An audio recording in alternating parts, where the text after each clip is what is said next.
是到黄昏，思念故乡的心情。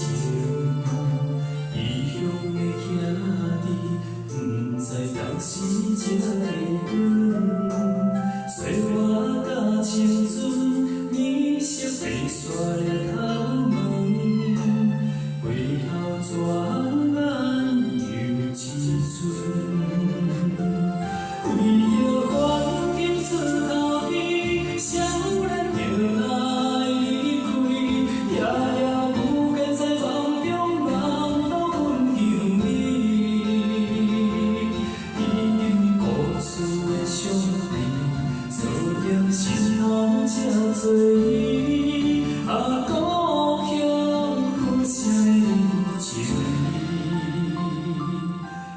平淡黄昏时，洒下你拍的红棉，梦醒才知离乡千万里。